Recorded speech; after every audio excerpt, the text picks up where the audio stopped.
আসসালামু আলাইকুম রহমতুল্লাহি অবরাকাতু। প্রিয় বন্ধুগণ, আপনাদের জন্য নিয়ে এসেছি তাইসিরুল কোরআন কায়দা থেকে পর্ব ২১। এ পর্বে আমরা শিখব দুই জবরের পরে অক্ষ করিলে মধ্যে এওয়াজ হয়, এক আলিফ টানিয়া পড়িতে হয়। অর্থাৎ এই যে দুই জবরের পরে যদি আমরা অক্ষ করি অর্থাৎ থামি, তাহলে এক আলিফ টানিয়া পড়িতে হয়। আমরা যখন কোরআন মাজিদ পড়ি তখন পড়ার মাঝে এরকম দুই জবর থাকে, হোক সেটা আয়াতের মাঝখানে বা আয়াতের শেষে। যদি আমরা থামি তাহলে এক আলিফ টানিয়ে পড়িতে হবে। যেমন বারদা, ইলমা, এইভাবে করে এক আলিফ টানিয়া থামতে হবে। তো শুরু করা যাক।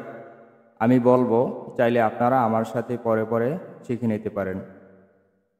أعوذ بالله من الشيطان الرجيم بسم الله الرحمن الرحيم بار زبر بار دال ألف দুই জবর দান بار دا আইন লাম জের আইল মিম আলিফ দুই জবর মান আইল মা নুন শিন জবর নাশ ত আলিফ দুই জবর তন নাশ ত নুন জের নি সিন আলিফ জবর সা হামজা দুই জবর আন নিসা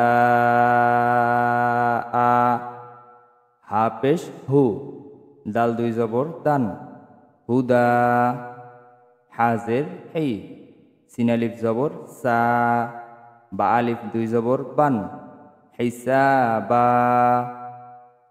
এরপরে আমরা আরও দুইটা এক আলিফ টানের কায়দা শিখব। জবরের বাম পাশে জজমলা ওয়াও, জবরের বাম পাশে জজমলা ইয়া লিনের হরফ। জবরের বাম পাশে জজমলা ওয়াও, জবরের বামে জজমলা ইয়া লিনের হরফ। লিনের হরফের বামের হরফে অক্ষ করিলে এক আলিফ টানিয়া পড়িতে হয়, ইহাকে মধ্যে লিন বলে। অর্থাৎ এই যে জবরের বামে জজমালা ওয়াও লিনের হরফ, লিনের হরফের বামের হরফে অক্ষ হইলে মধ্যে লিন, ডান দিকের হরকতকে এক আলিফ টানিয়া পড়িতে হয়। জবরের বামে জজমালা ইয়া লিনের হরফ, লিনের হরফের বামের হরফে অক্ষ হইলে মধ্যে লিন, ডান দিকের হরকতকে এক আলিফ টানিয়া পড়তে হয়। আমরা যখন কোরআন মাজিদ পড়ি তখন আমাদের পড়ার মাঝে জবরের বামে জজমালা ওয়াও থাকে, জবর বামে জজমালা ইয়া থাকে। তখন যদি আমরা সেখানে থামি, হোক সেটা আয়াতের মাঝখানে বা আয়াতের শেষে, থামলে এক আলিফ টান দিতে হবে। যেমন খাউফ, কুরাইশ,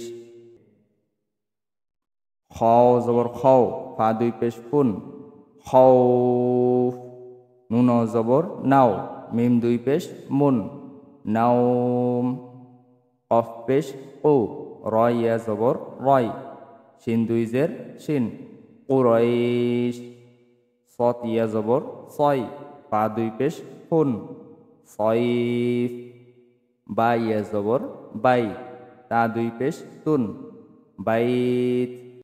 এরপরে আমরা শিখব হামজার পরে মদ আসিলে মধ্যে বদল হয়, হামজার হরকতকে এক আলিফ টানিয়া পড়িতে হয়।